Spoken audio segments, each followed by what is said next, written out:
I got to the point where I'd saved over $100,000. I was like, oh, I have all this money. What can I buy? And I was like, oh, you know what? Everybody talks about how every girl has to have one classic bag in her collection. I should get a Chanel handbag.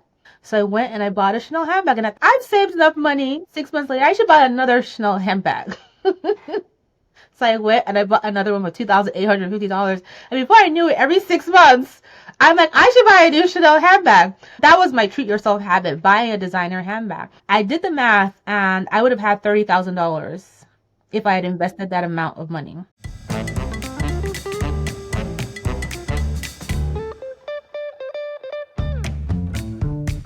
Gloria Steinem once said, "We will never solve the feminization of power until we solve the masculinity of wealth." Barbara Provost and Maggie Nielsen are the team at Purse Strings that will help you navigate the ins and outs of financial independence so that you can be financially fearless. This is Women in Money, the shit we don't talk about.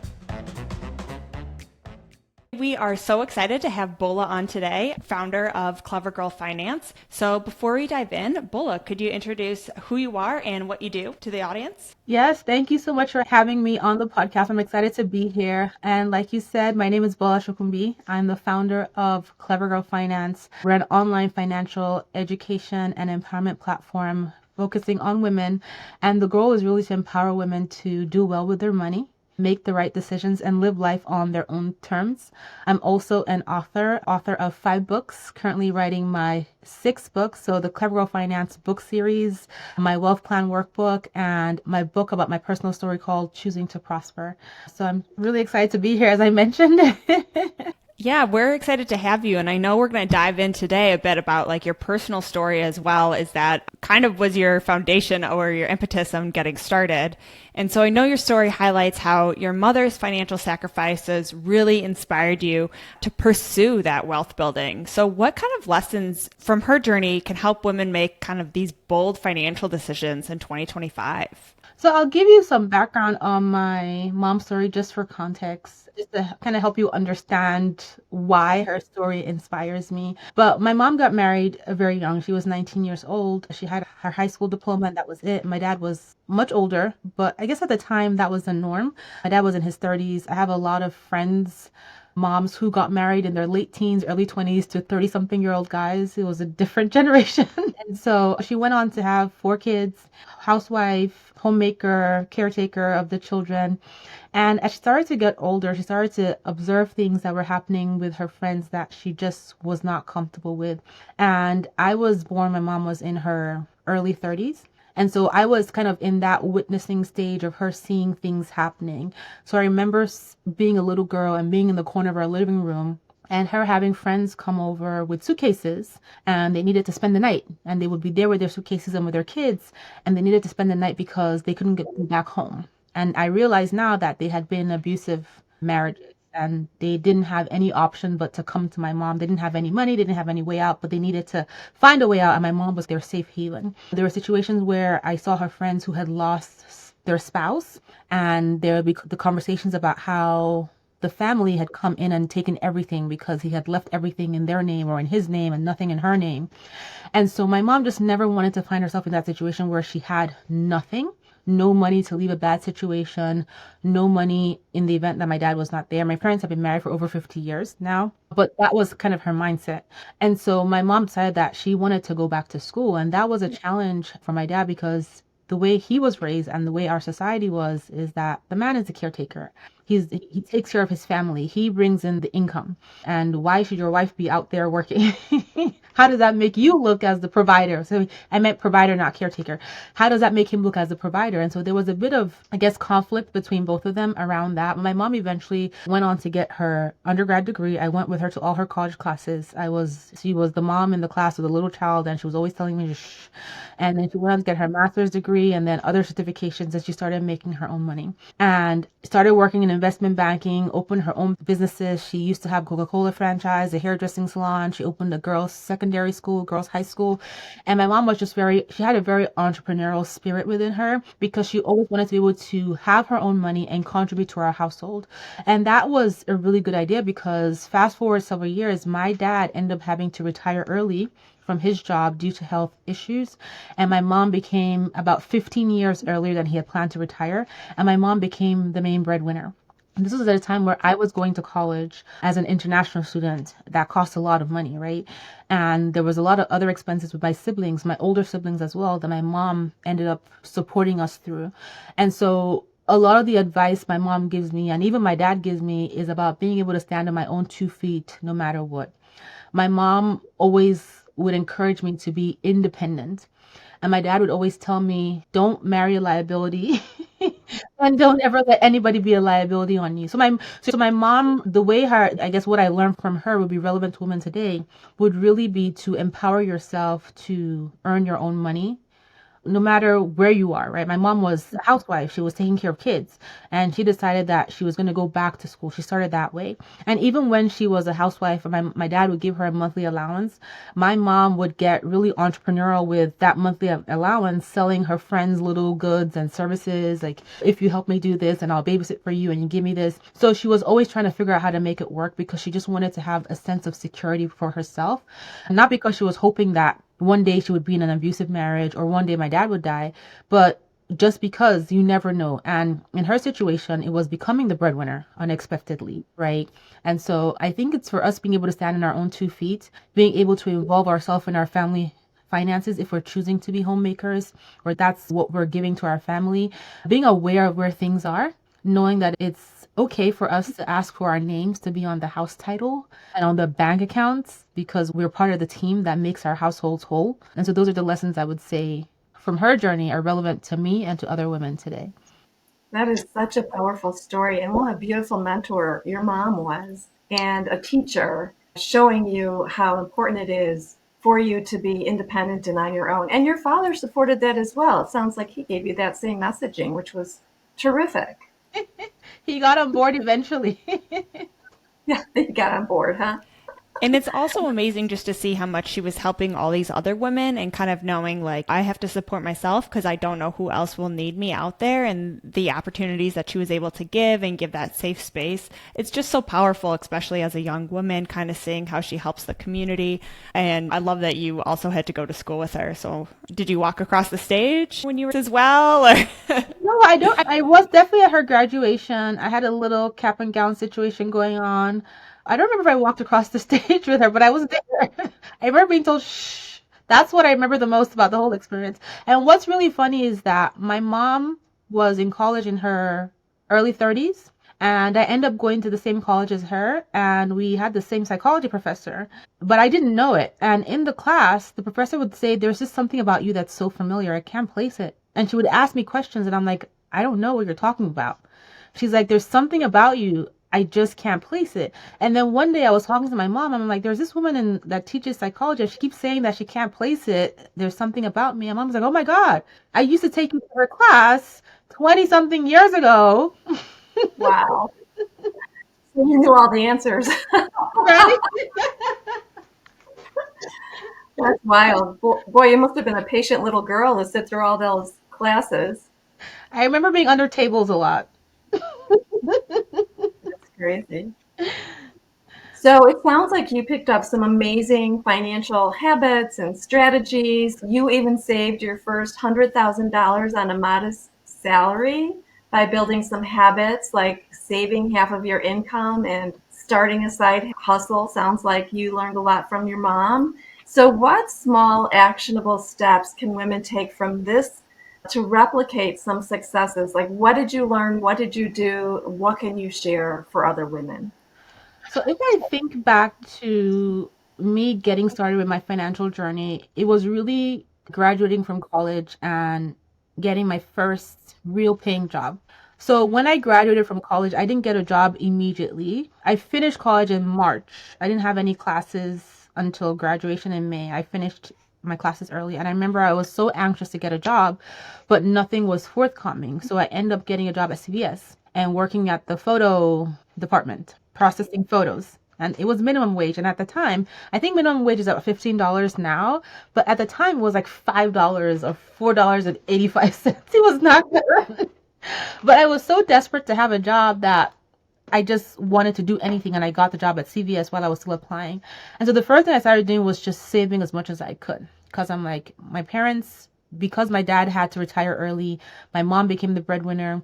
My mom took on a second career to support me through college. So my mom, I mentioned, was in investment banking, had her MBA in finance and all of that. But then my mom ended up moving here, and initially when she moved here, she was a caretaker for other people's children, a nanny.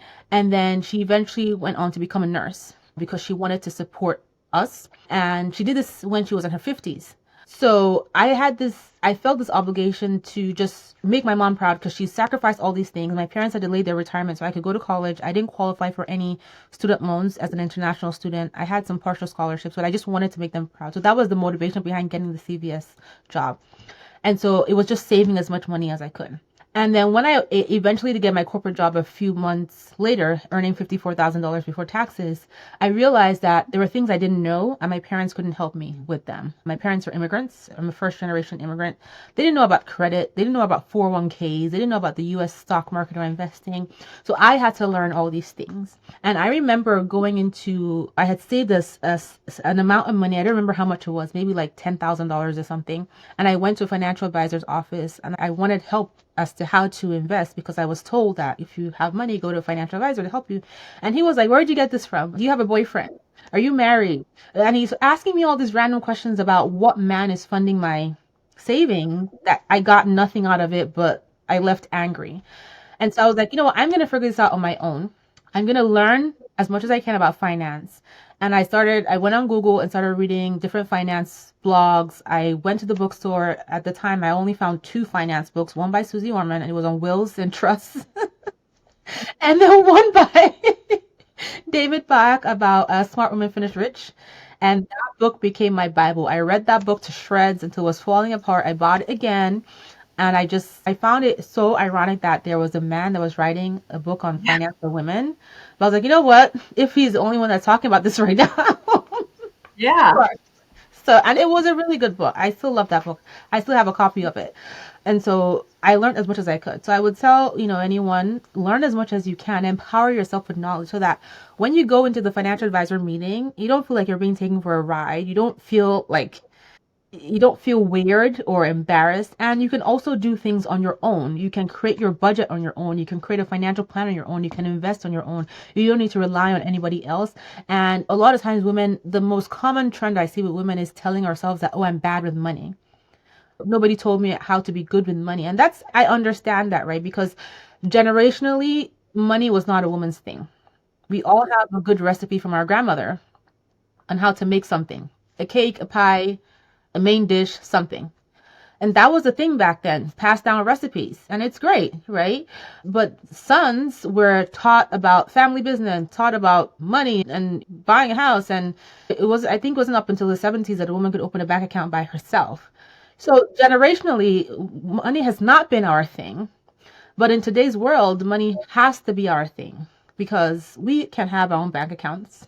A lot of women are choosing not to get married, sole household earners, breadwinners, single mothers, and we're also earning more money than our grandmothers did, even despite that gender wage gap. So we're in this position where we have this money, we need to know what to do with it so that we can build a good life for ourselves, knowing that on average we live longer than our male counterparts. And we are the ones that are having the children that we now need to empower with financial knowledge to make it better for the next generation. So definitely learn as much as you can. And then don't think that an amount is too little to save.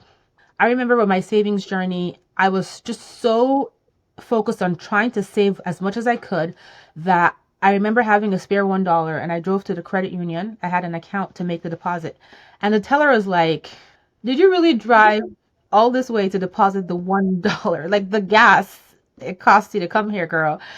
And I was like, I just need to stay consistent. Like for me, it was the consistency of knowing, okay, I had the spare money this week. I need to, because if I skip this week and I'll probably skip next week and I'll probably skip the next week, I just had to bring the dollar here. That's what I had to do. And at the time, that credit union did not let you transfer. You had to go in person to make your deposit. And so saving what you can when you can, as you can, those small amounts add up, and that consistency matters because when you're saving consistently, when you start earning a lot of money, which a lot of people say they're waiting for, I want to earn more money so I can save. When you start earning a lot of money, then savings becomes, it's inherent to your nature. It's already part of what you do naturally, right? So saving what you can and then investing. That is so important. Investing is how you grow your money. This is your money working for you when you're fast asleep. This is your money taking advantage of compounding and appreciation and dividends. And this is key to building wealth. And just the future, when you look, you think with your mind's eye of where you imagine yourself 10 years from now, 20 years from now, how you imagine your dream life, investing is what can get you there. So empower yourself with knowledge, save what you can, and then start investing. These are just such great tips. And we've had a couple different women on here who were first generation American. And it's so confusing to learn all the new finances and the verbiage and the acronyms. Everything has an acronym these days.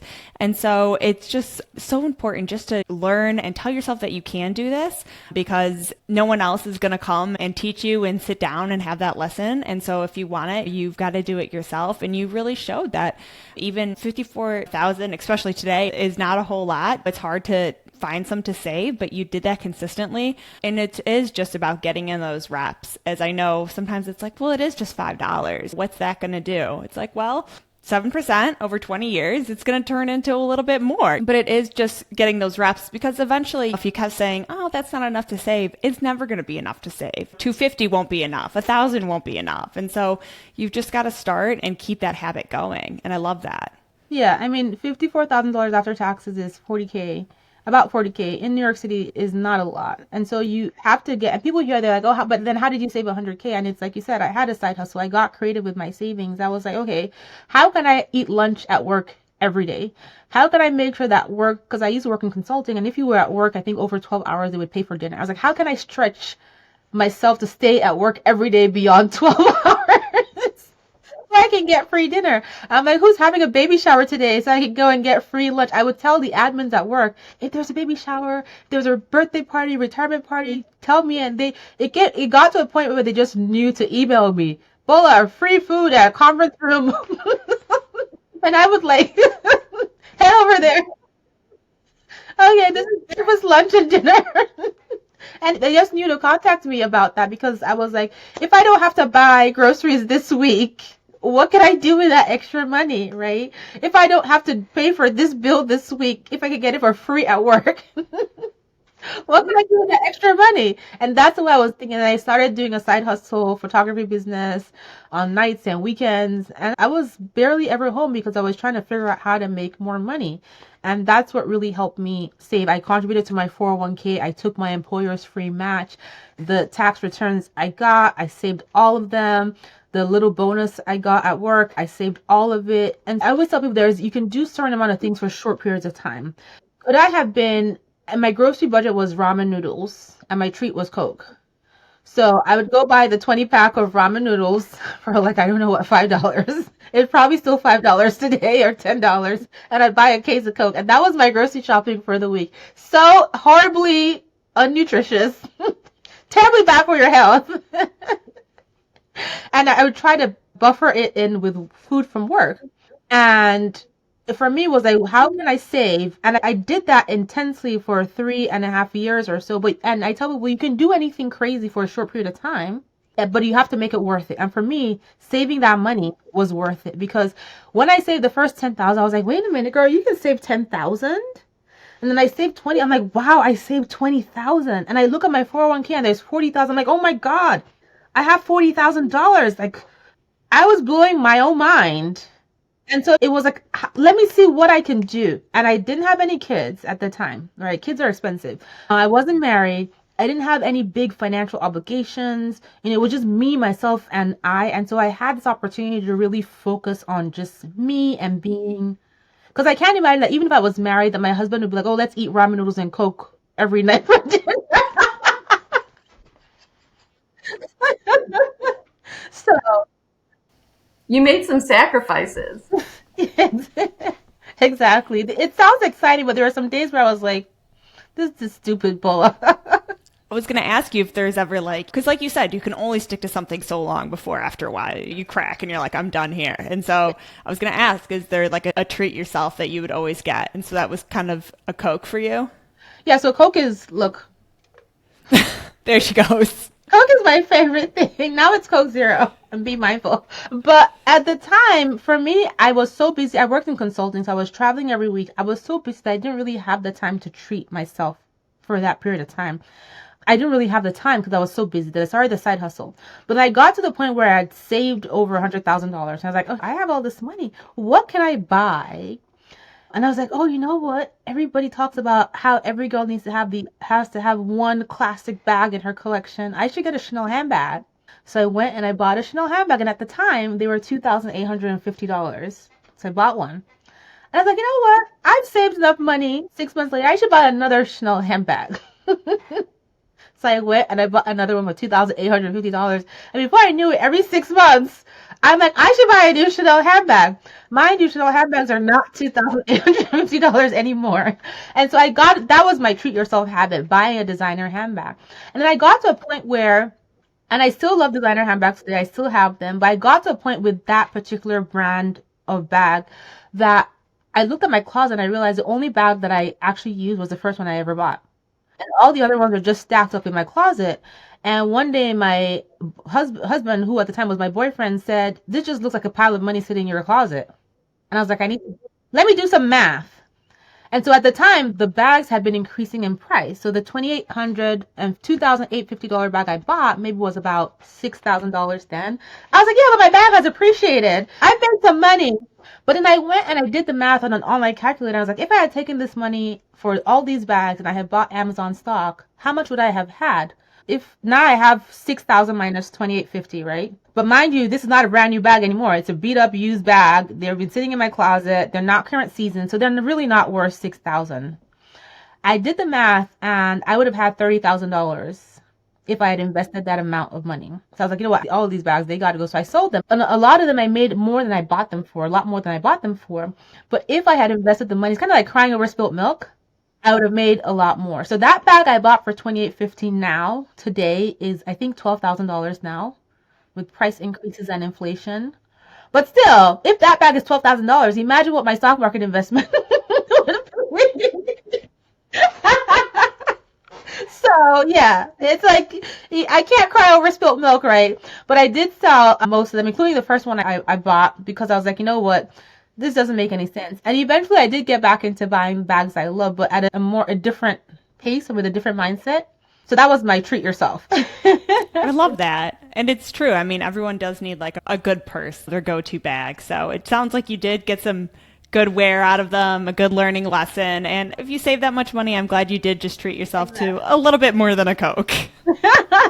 And it all started with getting the right resources in your hands. You went to the library, you got a few books, but I want to circle back to the resources you're providing women now around Clever Girl Finance and all the free resources that you provide women, because now you're the expert. So share a little bit about the resources that now you've turned around and you're providing women to build their wealth.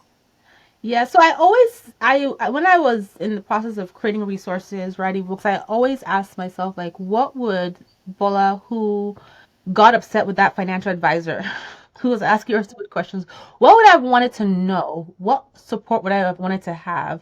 The Bola who was reading the book by a man about personal finance for women, what would I have liked to have that could have helped me? And so that's kind of like the premise of what Clever Finance is based off of. What type of resources as a woman would I find helpful to guide me, to not make me feel ashamed about not knowing something, to not make me feel embarrassed about money mistakes I've made. Like my Chanel handbag collection, listen, I did a podcast episode once and we talked about the same story.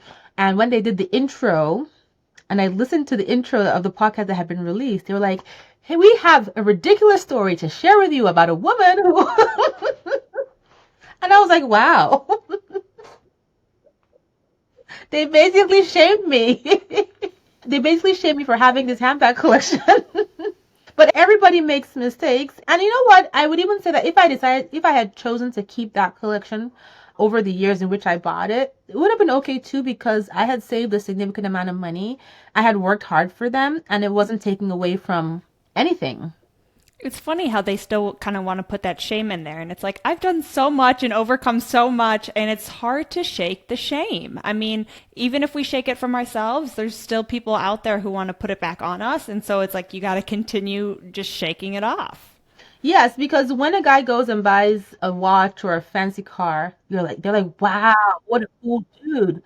But when women do this, it's like she's a shopaholic, spendaholic, irresponsible, sugar daddy. For anyone who's listening to this, if you love designer handbags, if you have a thing you love and it's not taking away from anything, please go ahead and keep it if it's not bothering you. For me, it was more of like, that was a me thing, the reason why I sold them. And like I said, I still have my collection of bags today.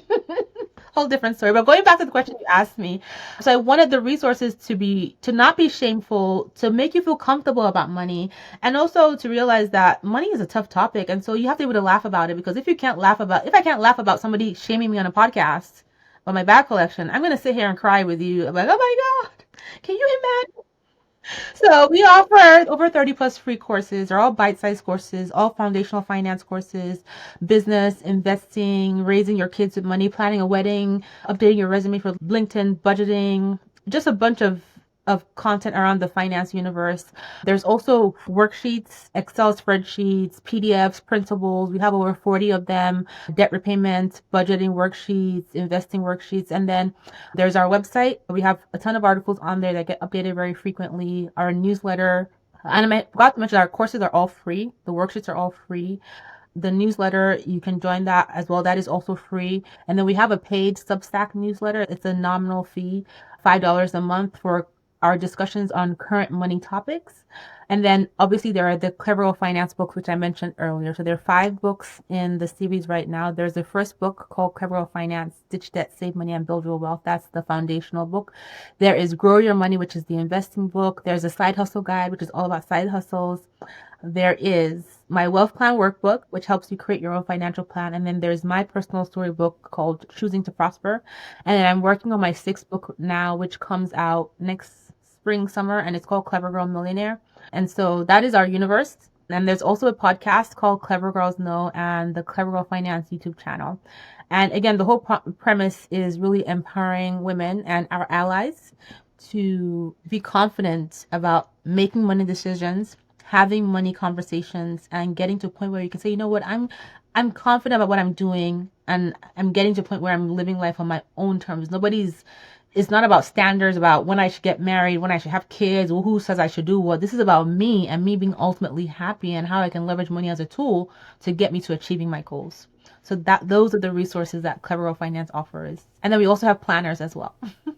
Awesome. You got it all. I love it. And it's so many good tools. It's so awesome when you can kind of channel that, like, your younger self or who you used to be, of like what I needed at that time, and kind of go back and create that resource. Because sometimes you see these resources and it's like, all right, this is written from an expert who's always been an expert or who has a lot of money. It's all in jargon. It's like, we're not doing that anymore. This is just the foundations, what you need to know, no extra fluff, just straightforward and getting to the point. Yeah.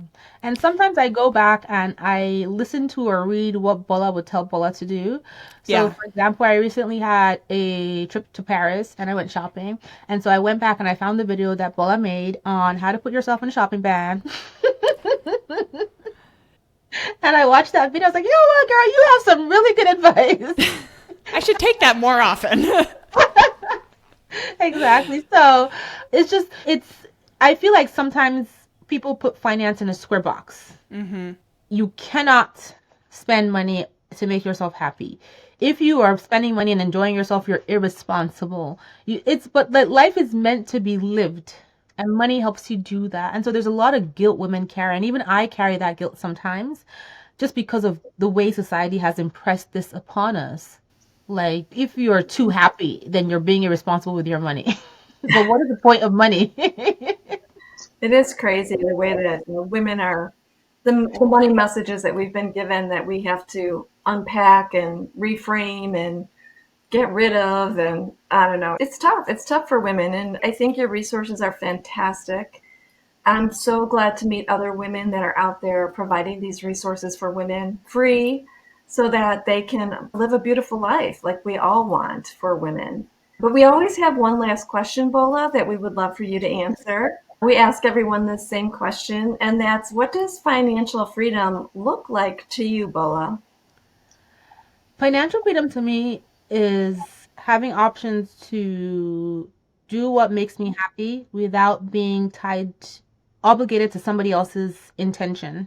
It means, and that's part of why I started my business, and that's part of why wanting to build wealth was so important to me, especially as I had kids. It meant not having to ask my boss permission to go to all of my kids' plays and all of my kids' events at school.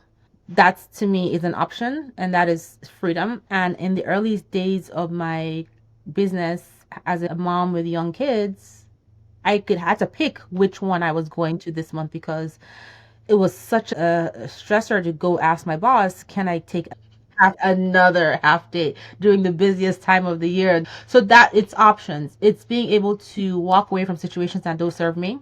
I work for myself now, but if I was employed, walking away from a job that did not serve me, it means that today I can walk away from business partnerships or business deals that no longer align.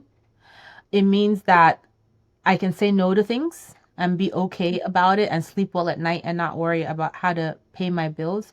It means that I can leave a legacy for my children while I teach them how to be responsible about money. So financial freedom to me is all about options. And it means being able to support causes that are meaningful to me because many things happen in this world and many things are out of our control. And sometimes we are powerless in terms of what has happened, but we are empowered with our dollars and putting our dollars towards causes that are meaningful to us that can impact change. So that's the way I think about financial freedom. I think that's a great answer. I love it. Yeah, that's perfect. And so I just want to know, can you share a little bit more about how guests can be connected? I know we'll have all the links in the show notes, but just where they can register for your newsletter. And I know your book is anywhere where they sell books. I've seen it in Target all the time. So you can find out about everything, our free courses, our podcast, newsletter at clevergirlfinance.com. We're on social media on Instagram at Clever Girl Finance, YouTube, Clever Girl Finance, and we have a podcast called the Clever Girls Know Podcast. I host this. You guys should be guests as well sometime. I'll email you separately. But clevergirlfinance.com, you'll find out everything about our universe. And I'd love for folks to join us over there. Awesome. Well, thank you so much, Bola, for coming on and sharing your story and your expertise. I feel just like extra motivated after this one just to go out and get it and maybe have a Coke as well. And so Coke Zero. We appreciate you coming on. Everyone connect with Bola. Check her out. She's got so much great stuff going on, and it's amazing to be surrounded by so many powerful women. So thank you for coming on and being our guest today, and we'll talk to everyone again soon. You've been listening to Women in Money, the shit we don't talk about. Now it's time to take what you've learned and make bold moves towards financial independence. Stay in the know by joining our newsletter for exclusive tools, resources, and updates that keep you financially fearless. Head to pursestrings.co and sign up today. Need a financial professional who gets it? Turn to PurseStrings' curated directory, your go-to resource for financial experts who know how to put you first. Love this episode? Leave us a review and help us empower even more women to own their financial power. Until next time, be financially fearless.